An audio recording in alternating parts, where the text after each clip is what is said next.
હા કઈ બાજુ નથી આવ્યા અમે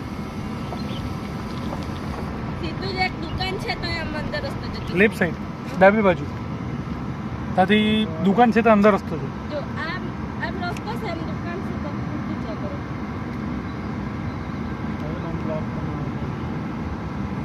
પેલું મંદિર છે તે હા એટલે એમને સીધું જ જવાનું પછી હા એટલે આ માતાજીનું મંદિર છે તે જો ગડી મંદિર છે જલારામ જલારામનું મંદિર ઓકે સીધું જવાનું તો એ ઓળખ છે તો એની ઓરવાથી ઓકે થેન્ક યુ